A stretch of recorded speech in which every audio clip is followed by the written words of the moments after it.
Dr. Richard Isaacson, we're talking about Alzheimer's disease, and you've mentioned before, and I think many people know, the earlier you can recognize it, the better off you'll be. We both have a history of it in our family, and I've always wanted to say if I could just be in her head for half a day to see what it's like. If I have these issues, do I necessarily know them early enough? And if that's not the case, how much do you rely on family and other family members to get that started early? Right. So oftentimes the patient isn't really aware of a problem. You'll ask the patient, do you have a memory problem? Oh no, everything's fine, everything's okay. So absolutely, I thoroughly rely on family members and caregivers, and in a patient appointment, if you're going to see a specialist about an Alzheimer's or memory evaluation, it's really imperative that the patient go to the clinic with the closest caregiver, relatives, sisters, brothers, husbands, wives, children. The more people, the better to that first and even second and third appointment. It's very important to obtain a comprehensive historical point of view because a lot of times the patient just doesn't really know that there is a problem. Mm-hmm. And speaking of getting family involved genetically, has that been proven to be a risk factor? Right. So there's a variety of genetic types that may increase your risk. However, I don't do genetic testing in my practice because doing a genetic test is not clearly a diagnostic test. It may give you some inclination of risk, but it won't specifically say this person has or doesn't have Alzheimer's. If you have early onset Alzheimer's disease, that's about 6% of all the cases of Alzheimer's.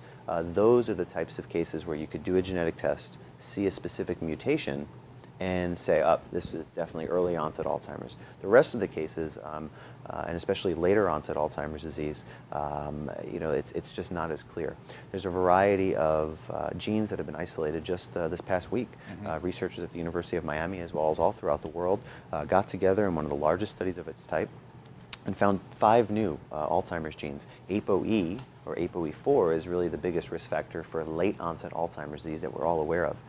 I don't necessarily check for genetic abnormalities in my patients, but what we've learned just recently is that we can do a genetic test, and if you're, for example, ApoE4 genotype, positive or negative, you may actually respond better or worse to a variety of treatments. So currently in 2011 we know of at least 5 interventions for Alzheimer's disease treatment that actually will respond better if you're negative for this ApoE4 genotype. So there's still a lot more to learn with Alzheimer's genetics, but I don't think we're there yet in terms of widespread testing, in terms of making a diagnosis. Can you talk about other risk factors for someone that's in their 30s, 40s, even 50s that they can tell themselves, okay, I need to be careful because I have X, Y, and Z type of risk factors? Absolutely. Well, living a good, healthy lifestyle is important. If you have metabolic syndrome, which is abdominal obesity and high blood pressure, other things like high cholesterol, diabetes, these are all things that will definitely attenuate the progression. Speed up the progression of Alzheimer's disease, or make the onset earlier. So if someone can live a better, healthier life, follow a 20-step plan, they can really make significant changes in their potential for the onset of Alzheimer's disease. Smoking, for example, exercise is extremely important.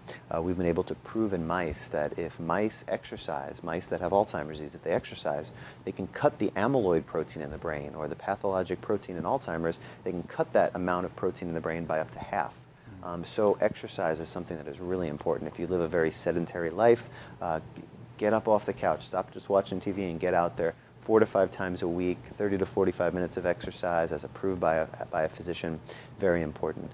Someone in their 30s and 40s should see their primary care doctor. Get a qualified medical professional to give you advice on healthy things that you can do. Extremely important.